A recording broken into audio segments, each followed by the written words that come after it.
faces hard choices. You know, what kind of job you're going to get, whether you keep it, whether you lose it, what you do if you lose it, to get married, to stay married, raising your children, dealing with health problems. Everybody faces hard choices, and so do countries. And what I tried to do is to sort of pull the curtain back to talk about some of the hard choices that we faced when I was Secretary of State. One of the ones I write about at some length is the decision to go after Bin Laden in Pakistan, which was a very difficult decision. A million things could have gone wrong. So it was a hard choice, and thankfully it turned out right. Many would say, one term, you've done the book, you've put it to bed, it lays the groundwork for you to run for president for 2016. Now, you've been quite reluctant to say whether or not you're going to run. You've actually said in the past you'd be a little bit crazy to do so. Yes. Are you still a little bit crazy?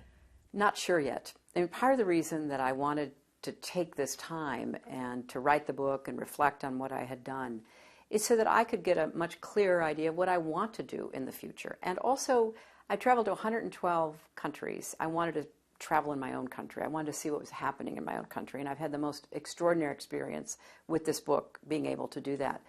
I'm also about to become a grandmother, which you know, I can't claim credit for, but obviously, but you had a part at some stage. Yeah, I did have at the very beginning, but you know, I just want to relish that experience. So I'm thinking all of this. I am pondering it. In the book, you say that you got Iraq, and I quote, wrong, plain and simple.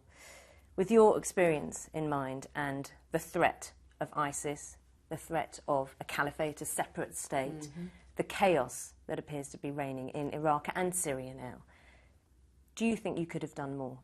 That's a great question. And as I title the chapter about Syria in my book, it's a wicked problem because there's almost no clear path forward. But I also say very plainly that I got it wrong. I voted to give President Bush the authority. I did not appreciate the way he used it. I did not appreciate some of the decisions that were made.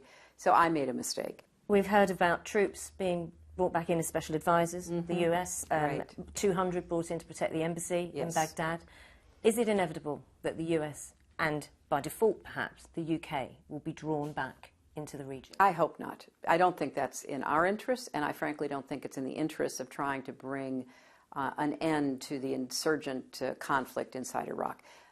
The biggest regret I have is that after setting up a democratic process in Iraq, that the government of Prime Minister Maliki was either unwilling or incapable of governing in an inclusive way that brought Shiites, Sunnis, Kurds, and others to the table where they felt they had a stake in Iraq's future. Let's talk about you as a woman and a politician.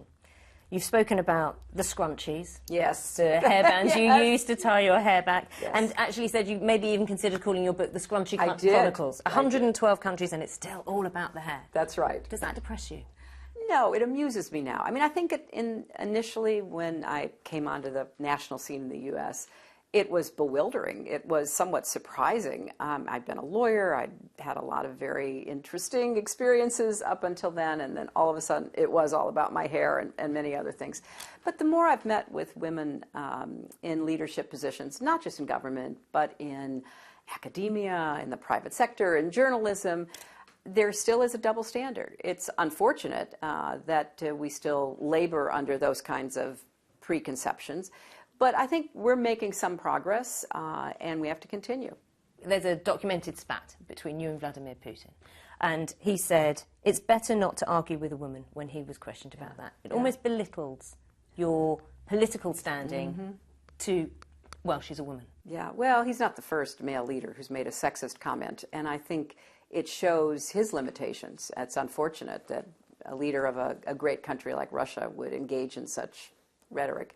It doesn't affect me, but it does sort of toughen my resolve that I want to do everything I can for women and girls in my own country.